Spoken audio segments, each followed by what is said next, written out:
Hello नमस्कार, जय Hind. The beginners academy के ऑनलाइन प्लेटफॉर्म में आप सभी का स्वागत है। आज है आपका 19 मार्च। 19 मार्च का हम लोग टॉप करंट अफेयर्स के क्वेश्चन लेके आए हैं। तो चलिए हम लोग देखते हैं आज का पहला क्वेश्चन। ठीक है, कब का? 19 मार्च का। तो पहला क्वेश्चन है आपका, हाल ही में 5वीं बार लगातार रूस के राष्ट्रपति पद किस पर राष्ट्रपति पद का चुनाव किसने जीता है? ठीक है, अभी रूस में राष्ट्रपति पद के लिए चुनाव हुआ है। तो 5वीं बार लगातार 5वीं बार राष्ट्रपति कौन बने हैं? आपके ऑप्शन है निकोलाई खारितोनोव। कौन?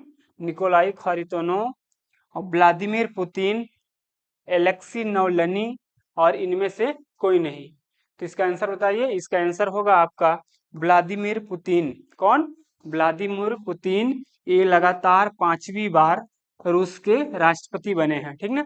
एक अभी 2 साल से बहुत चर्चा में है, क्योंकि यूक्रेन के साथ रूस ने यूक्रेन पर आक्रमण किया है वहां पे। ठीक ना, तो उसी को लेकर चर्चा में है।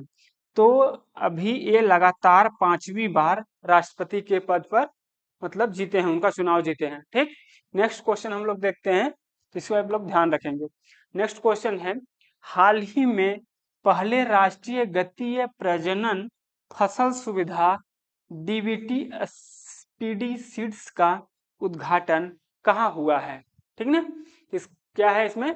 पहले राष्ट्रीय गतीय प्रजनन फसल सुविधा के लिए डीबीटी स्पीडी सीड्स का उद्घाटन हुआ है।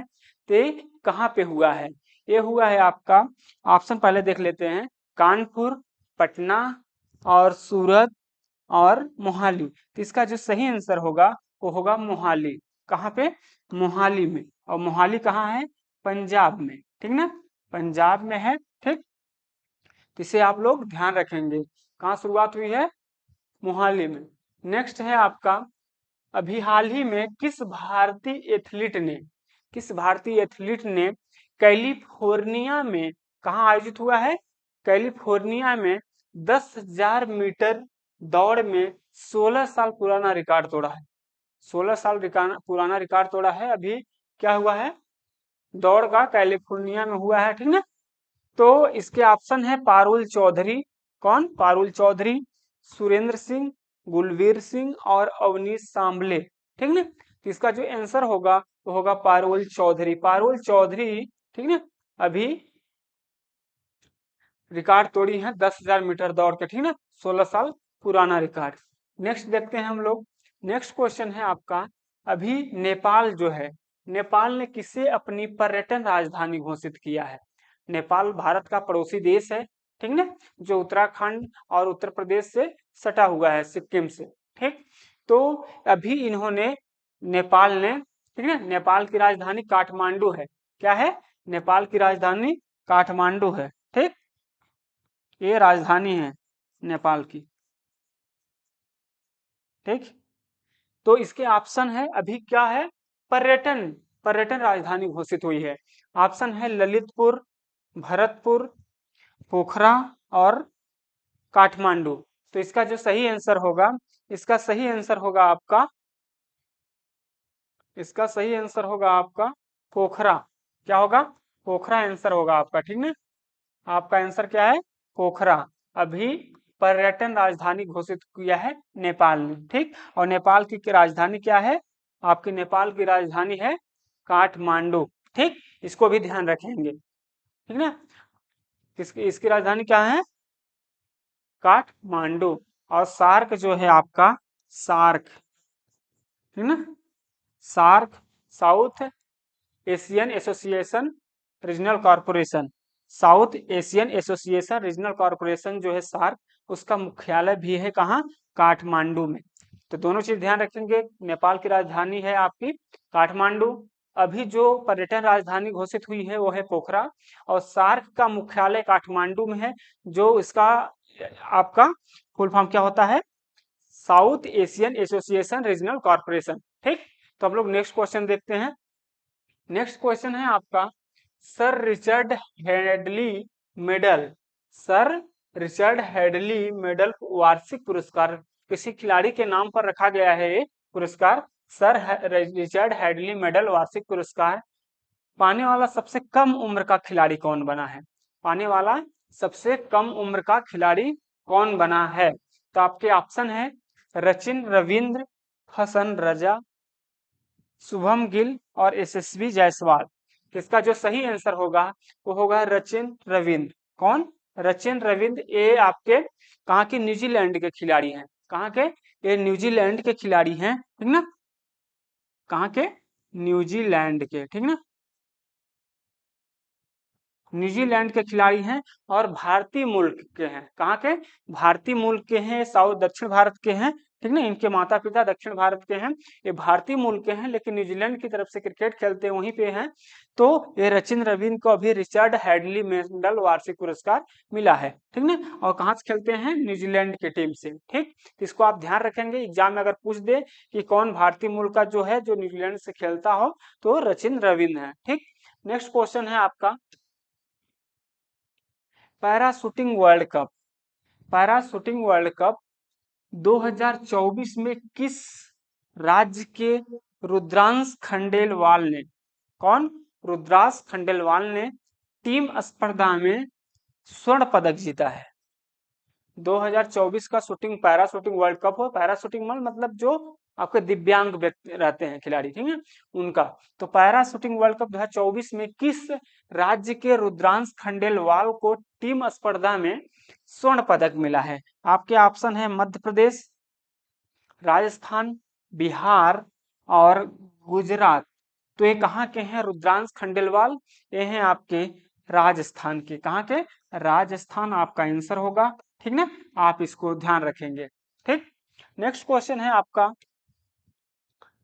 फिनटेक इकोसिस्टम को मजबूत करने के लिए, किसको मजबूत करने के लिए? फिनटेक इकोसिस्टम को मजबूत करने के लिए एशियाई विकास बैंक, कौन बैंक?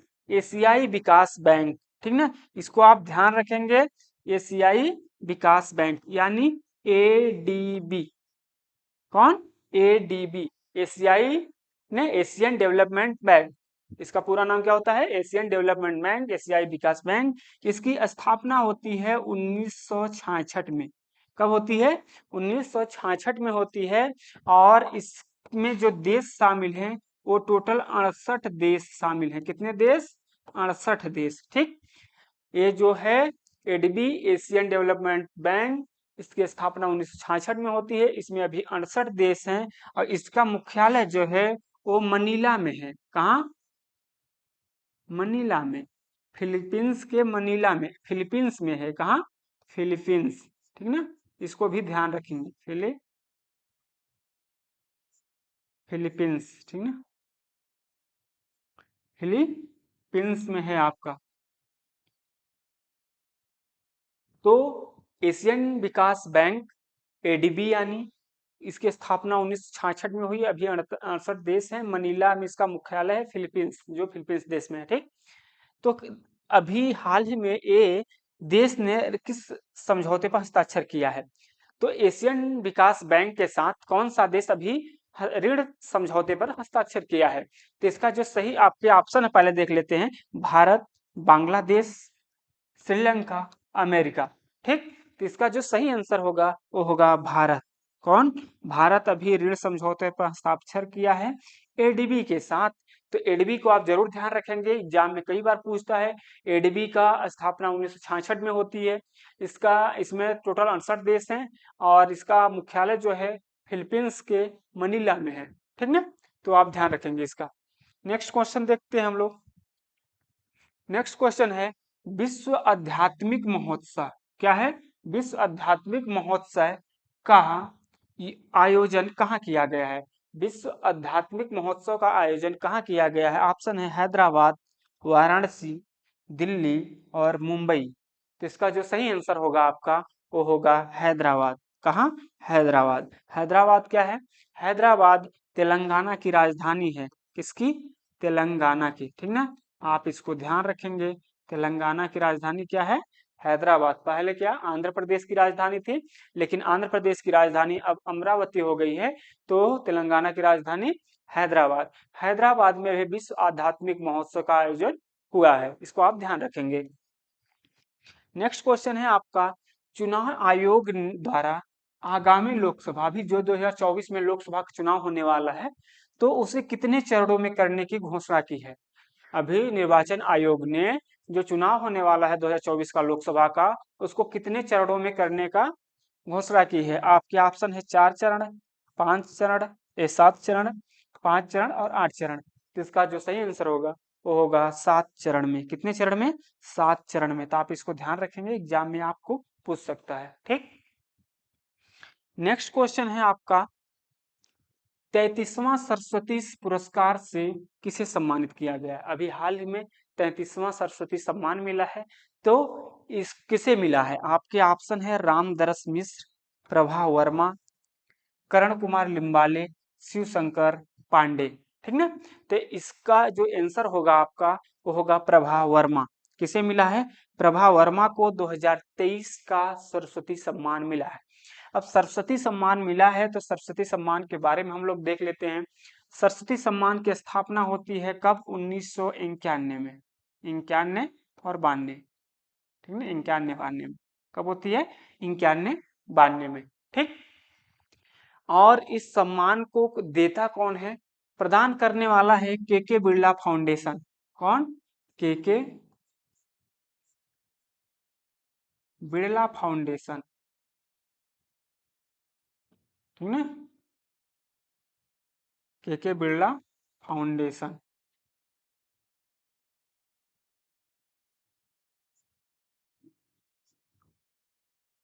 ठीक, के बिरला फाउंडेशन प्रदान करता है सरस्वती सम्मान। ये 1991-92 से प्रदान कर रहा है। और पहला पुरस्कार आपका हरिवंश राय बच्चन को मिला। किसे? हरिवंश राय बच्चन को। हरिवंश राय बच्चन को पहला सरस्वती सम्मान मिला 1991-92 में। के बिरला फाउंडेशन इसे प्रदान करता है। 2023 में प्रभा वर्मा को मिला। ये मलयालम कवि है। कौन से? मलयालम कवि। किस भाषा के कवि हैं? मलयालम, ठीक है ये। और केरल राज्य के हैं। किस राज्य के? केरल राज्य के मलयालम कवि हैं। ठीक, और किस चीज के लिए मिला है? किस काव्य के लिए? तो इन्हें मिला है रौद्र सात्विकम के लिए। रौद्र सात्विकम के लिए, रौद्र सात्विकम काव्य के लिए मिला है। किस काव्य के लिए मिला है? रौद्र सात्विकम काव्य के लिए सरस्वती सम्मान 2023 मिला है प्रभा वर्मा को। ठीक, मलयालम कवि हैं। ठीक है, और इसकी स्थापना होती है सरस्वती सम्मान की 1991-92। फर्स्ट मिलता है हरिवंश राय बच्चन को, के बिरला फाउंडेशन द्वारा प्रदान किया जाता है। ठीक, इसमें से आप अच्छे से इसको पूरा क्लियर कर लेंगे। ठीक, और अगर पिछले वर्ष का देखें तो आपको शिव शंकर 2000 इनको 32वां नंबर का, 32वां इन्हें मिला था शिव शंकर पांडे को। ठीक है, चलिए नेक्स्ट देखते हैं। हाल ही में महिला आईपीएल 2024 का खिताब किस टीम ने जीता है। अभी महिला आईपीएल, वुमेन्स आईपीएल हो रहा था। ठीक है, तो उसका खिताब कौन सी टीम जीती है। आपके ऑप्शन है RCB, royal challenger Bangalore, DC मतलब आपका दिल्ली कैपिटल्स, और डीसी दोनों ऑप्शन हो गए हैं। आप किसी आगे का ऑप्शन चेंज कर लो। ठीक है, तो आपका इनमें से कोई नहीं। तो इसका जो आंसर होगा वो होगा आरसीबी। कौन? RCB, royal challenger Bangalore. तो अभी रॉयल चैलेंजर बैंगलोर जो पिछले कई वर्षों से जो पुरुष टीम है आपका, लगातार 16 साल हो गया लगभग आईपीएल होते हुए, 2009 से हो रहा है। तो अभी तक पुरुष टीम जो आरसीबी की है, अभी तक कोई भी पुरुष इसमें से नहीं खिताब नहीं जीती थी। लेकिन महिला टीम जो अभी दूसरी बार हो रहा है, तो अभी खिताब जीती है। आरसीबी की कप्तान कौन है? स्मृति मंधाना। कौन है आरसीबी कप्तान? स्मृति मंधाना। ठीक है, तो इसको भी आप ध्यान रखेंगे। तो आरसीबी आप बिल्कुल, ठीक है, एग्जाम की दृष्टि से महत्वपूर्ण क्वेश्चन बनता है इससे। नेक्स्ट क्वेश्चन है, हाल ही में प्रसार भारती, कौन? प्रसार भारती का अध्यक्ष किसे नियुक्त किया गया है? प्रसार भारती का अध्यक्ष किसे नियुक्त किया गया है? तो ऑप्शन है नवनीत कुमार सहगल, संजय कुमार, किशोर मकवाना, इनमें से कोई नहीं। तो जो इसका आंसर होगा वो होगा नवनीत कुमार सहगल। कौन? नवनीत कुमार सहगल को प्रसार भारती का अध्यक्ष नियुक्त किया गया है। ठीक, तो इसको भी आप देखेंगे। ठीक ना, आपकी एग्जाम की दृष्टि से सारे क्वेश्चन एकदम महत्वपूर्ण हैं। ठीक, तो आप इसको बिल्कुल अच्छे से देखेंगे। अब हम लोग देखते हैं आज का प्रश्न, जो आप कमेंट बॉक्स में इसका आंसर देंगे। ठीक, तो जिससे बनेगा कमेंट बॉक्स में बने बताएगा, और नहीं तो फिर हम लोग अगली वीडियो में आपको इसका आंसर बताएंगे। हाल ही में चर्चा में रही एक राष्ट्रीय एक चुनाव, एक राष्ट्र, यहाँ पे एक राष्ट्र होगा। ठीक है, यहाँ पे एक राष्ट्र, एक राष्ट्र एक चुनाव मतलब एक पूरे देश में एक साथ विधानसभा, लोकसभा, नगर पालिका, सारे पंचायत के चुनाव एक साथ हो, उसके बाद 5 साल तक कोई चुनाव ना हो, तो पूरे देश में एक साथ। इसके लिए कमेटी बनाई गई है, उच्च स्तरीय समिति का बनाई गई थी। तो उसकी अध्यक्षता कौन किया था? अध्यक्षता उसकी किसने किया था? ऑप्शन है अमित शाह, रामनाथ कोविंद, गुलाम नबी आजाद, एस.के. सिंह। ठीक ना, तो इसका आंसर आप कमेंट बॉक्स में देंगे। नेक्स्ट क्वेश्चन है आपका, पिछले प्रश्न का आपका उत्तर। पिछला प्रश्न, तो हाल ही में सुभाष चंद्र बोस के जीवन पर आधारित, सुभाष चंद्र बोस जी के जीवन पर आधारित डिजिटल प्रदर्शनी अभिनंदन का शुभारंभ किसने किया था? तो ये पिछले प्रश्न आपका, ठीक है, तो पिछले क्वेश्चन है पिछले क्लास का, तो इसके आंसर आप दिए होंगे। ठीक है, तो अगर आप जो भी देख लीजिएगा क्या दिए थे, तो इसका जो सही आंसर होगा वो अर्जुन राम मेघवाल है। कौन? अर्जुन राम मेघवाल। अभी ये डिजिटल प्रदर्शनी अभिनंदन का जो सुभाष चंद्र बोस जी के आपके जीवन पर आधारित है, उसको शुभारंभ किए थे। और अर्जुन राम मेघवाल ये भारत के कानून मंत्री हैं। कौन? ये कानून मंत्री हैं। ठीक ना, तो इसको भी ध्यान रखेंगे, कानून मंत्री। ठीक, तो इस तरह से आपके टॉप जो करंट के क्वेश्चन हैं 19 मार्च के, वो समाप्त होते हैं। अगर द बिगिनर्स एकेडमी के सभी सब्जेक्ट की क्लासेस रेगुलर चल रही हैं, अगर आपको अच्छी लगती हो तो आप चैनल को सब्सक्राइब कीजिएगा और वीडियो को शेयर कीजिएगा। इसी तरह हम लोग डेली करंट अफेयर्स के क्वेश्चन, टॉप करंट क्वेश्चन जो एग्जाम की दृष्टि से अति महत्वपूर्ण होते हैं, उसे हम लोग लेकर आते हैं। ठीक ना, तो इसी तरह द बिगिनर्स एकेडमी के साथ जुड़े रहें, चैनल को सब्सक्राइब कीजिए और वीडियो को शेयर करें। धन्यवाद।